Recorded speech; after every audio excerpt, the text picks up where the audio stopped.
warahmatullahi taala wabarakatuh.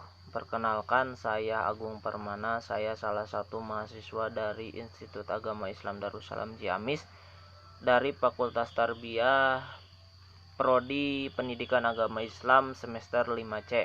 Di sini saya akan coba memaparkan sedikit salah satu dari materi usul fikih, yaitu tentang maslahah mursalah. Maslahah mursalah menurut logot terdiri dari dua kata, yaitu maslahah dan mursalah.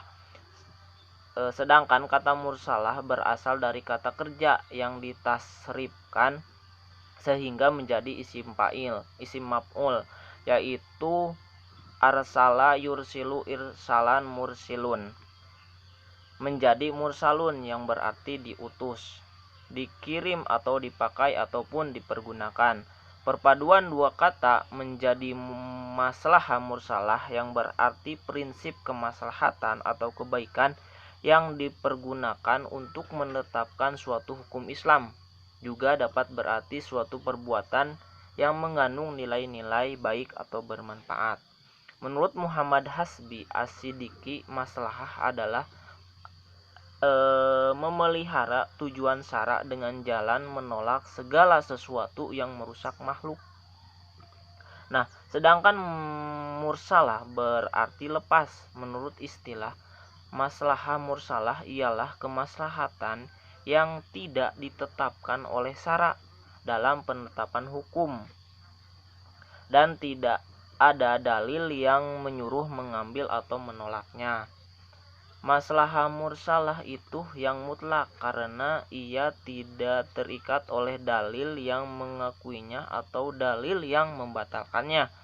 Misalnya kemaslahatan yang karenanya para sahabat mengisyaratkan pengadaan penjara, pencetakan mata uang, penetapan tanah pertanian di tangan pemiliknya, dan memungut pajak terhadap tanah itu, atau lainnya yang termasuk kemaslahatan yang dituntut oleh berbagai kebutuhan atau berbagai kebaikan, namun belum disyariatkan hukumnya dan tidak ada bukti syara yang menunjukkan terhadap pengakuan atau pembatalannya. Nah, tadi ada pengertian. Yang kedua, ada macam-macam maslahah mursalah. Dari segi pandangan syara, maslahah dibagi menjadi tiga. Yang pertama adalah maslahah mu'tabaroh, yaitu kemaslahatan yang didukung oleh syar'i dan dijadikan dasar dalam penetapan hukum. Misalnya, kewajiban puasa pada bulan Ramadan mengandung kemaslahatan bagi manusia, yaitu untuk mendidik manusia agar sehat secara jasmani maupun rohani. Kemaslahatan ini melekat langsung pada kewajiban puasa Ramadan dan tidak dapat dibatalkan oleh siapapun. Demikian juga kemaslahatan yang melekat pada kewajiban zakat, yaitu untuk mendidik jiwa muzaki agar terbebas dari sifat kikir dan kecintaan yang berlebihan pada harta, dan untuk menjamin kehidupan orang miskin. Kemaslahatan tidak dapat dibatalkan, sebab jika dibatalkan akan menyebabkan hilangnya urgensi dan relevansi dari penyariatan zakat itu sendiri. Nah, yang kedua ada maslahah mulgoh, yaitu kemaslahatan yang ditolak oleh syar'i dan syar'i menetapkan kemaslahatan lain selain itu. Misalnya adalah kemaslahatan perempuan menjadi imam bagi laki-laki yang bertentangan dengan kemaslahatan yang ditetapkan oleh syar'i, yaitu pelanggaran perempuan menjadi imam bagi laki-laki. Demikian juga kemaslahatan yang diperoleh oleh seseorang pencuri ditolak oleh syar'i dengan mengharamkan pencurian demi melindungi kemaslahatan yang lebih besar, yaitu kemaslahatan rasa aman bagi masyarakat.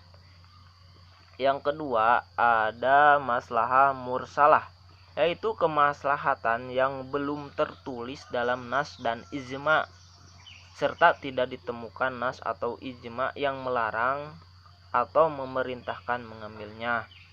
Kemaslahatan ini dilepaskan oleh syar'i dan diserahkan kepada manusia untuk mengambil atau tidak mengambilnya.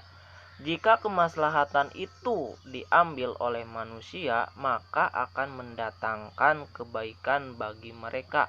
Jika tidak diambil juga, tidak akan mendatangkan dosa. Misalnya pencatatan perkawinan, penjatuhan talak di pengadilan, kewajiban memiliki SIM bagi pengendara kendaraan bermotor, dan lain-lain sebagainya.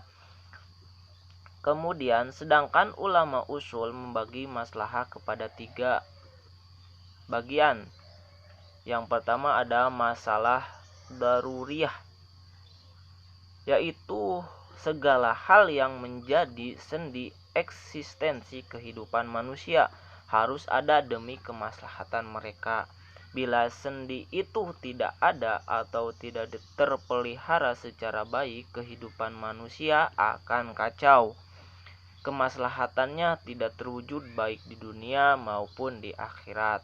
Perkara-perkara ini dapat dikembalikan kepada 5 perkara yang merupakan perkara pokok yang harus dilindungi, yaitu agama, jiwa, akal, keturunan, dan harta. Nah, untuk yang kedua ada maslahah hajiyah, yaitu semua bentuk perbuatan dan tindakan yang tidak terkait dengan dasar yang lain yang ada pada maslahah daruriyah yang dibutuhkan oleh masyarakat tetap juga terwujud, tetapi dapat terhindarkan kesulitan dan menghilangkan kesempitan. Nah, untuk yang ketiga ada maslahah tahsiniyah, yaitu mempergunakan semua yang layak dan pantas dibenarkan oleh adat kebiasaan yang baik dan dicakup oleh bagian mahasinul akhlak.